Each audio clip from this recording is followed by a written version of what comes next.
Rekan-rekan ASN, tahukah kamu apa itu pohon kinerja? Pohon kinerja adalah suatu visualisasi dari sejumlah sasaran strategis yang terangkai dalam hubungan sebab akibat dan mengacu pada visi dan misi organisasi. Dengan melihat suatu pohon kinerja, kita dapat melihat sasaran strategis, indikator kinerja utama atau IKU, hingga target kinerja yang ditentukan pada level unit organisasi yang paling tinggi. Pada kesempatan ini, kita membuat contoh pohon kinerja BKN. Berikut ini adalah langkah-langkahnya. 1. Memahami rencana strategis BKN untuk periode 2020 hingga 2024. 2. Memahami indikator kinerja utama atau IKU untuk setiap sasaran strategis. 3. Memahami target kinerja untuk setiap indikator kinerja utama. 4. Menurunkan dan menyelaraskan target kinerja. Langkah pertama yang harus kita lakukan adalah memahami rencana strategis yang telah dicanangkan oleh organisasi pada periode tahun 2020 hingga 2024. Informasi rencana strategis BKN dapat diunduh pada laman website bkn.go.id. Lalu klik pada menu publikasi. Di dalam dokumen Renstra periode 2020 hingga 2024, terdapat 7 sasaran strategis yang ingin dicapai oleh BKN, yaitu 1. Terwujudnya instansi pemerintah yang profesional dalam menerapkan manajemen ASN. 2. Terwujudnya pembinaan dan pelayanan kepegawaian yang berkualitas prima. 3. Pemenuhan kebijakan teknis manajemen ASN. 4. Peningkatan kualitas data dan sistem informasi ASN. 5. Peningkatan digitalisasi penyelenggaraan layanan manajemen ASN. 6. Peningkatan kualitas pengawasan dan pengendalian pelaksanaan manajemen ASN. 7. Terwujudnya manajemen internal BKN yang efektif, efisien, dan akuntabel. BKN menggunakan metode Balance Scorecard dalam menyusun sasaran strategis organisasi. Ketujuh sasaran strategis tersebut menjadi 4 perspektif, yaitu stakeholders, customer, internal process, dan learning and growth. Jika divisualisasikan, inilah ketujuh sasaran strategis BKN yang disusun dengan metode Balance Scorecard. Langkah kedua adalah memahami indikator kinerja utama atau IKU untuk setiap sasaran strategis. Setiap sasaran strategis memiliki IKU yang dijadikan sebagai ukuran keberhasilan dari setiap sasaran strategis. Berikut adalah indikator kinerja utama yang telah ditetapkan oleh BKN untuk setiap sasaran strategis.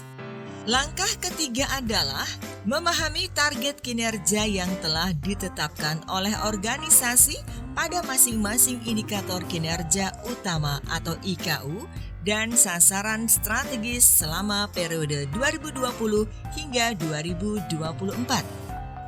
Berikut adalah target kinerja BKN yang dibuat dalam tabel matriks target kinerja BKN yang terdapat di dalam Renstra 2020 hingga 2024. Langkah terakhir adalah menurunkan dan menyelaraskan target kinerja.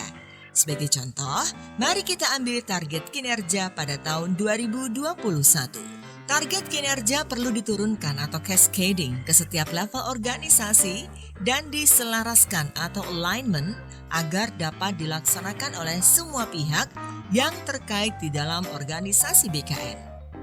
Terdapat 4 metode untuk melakukan cascading, yaitu 1. Adopsi langsung. 2. Komponen pembentuk. 3. Lingkup dipersempit. 4. Buat baru. Target kinerja yang diturunkan dengan metode buat baru dapat berupa layanan, tim kerja, dan tahapan-tahapan atau milestone. Mari kita lihat salah satu contoh cara menurunkan dan menyelaraskan target kinerja berikut. Pada contoh berikut, kita akan menurunkan sasaran strategis pertama dari perspektif stakeholder, yaitu terwujudnya instansi pemerintah yang profesional dalam menerapkan manajemen ASN. Dapat kita lihat indikator kinerja utama atau IKU yang telah ditetapkan pada Renstra adalah persentase instansi pemerintah yang menyelenggarakan tata kelola manajemen ASN sesuai NSPK. Target kinerja yang ditetapkan untuk tahun 2021 adalah 20%.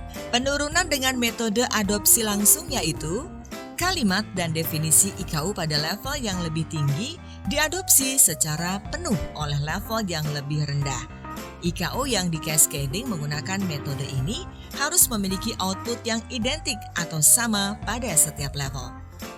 Pada contoh berikut, target kinerja dari Renstra diturunkan secara direct cascading dengan metode adopsi langsung kepada Eselon 1 Deputi Wasdal.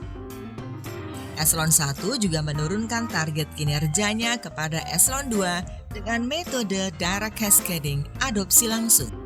Pada contoh berikut, target kinerja dari Renstra diturunkan secara direct cascading dengan metode komponen pembentuk kepada Eselon 1 Deputi PMK. Pada penurunan dengan metode komponen pembentuk, kalimat dan definisi IKU unit atau satuan di level yang lebih tinggi diturunkan ke lebih dari satu unit dengan kalimat yang berbeda sesuai peran unit tersebut dalam pencapaian IKU. Hal ini karena nilai IKU tersebut dibentuk oleh beberapa unit di level bawahnya dengan kontribusi yang berbeda-beda.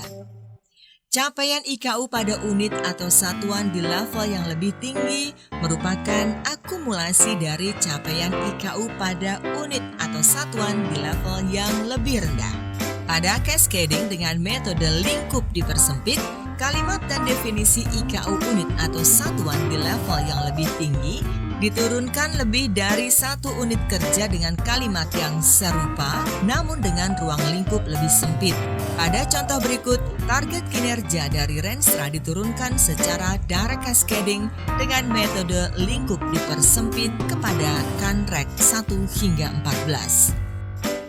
Pada cascading dengan metode buat baru, IKU bukan merupakan turunan dari atasannya, melainkan baru dibentuk di level yang bersangkutan.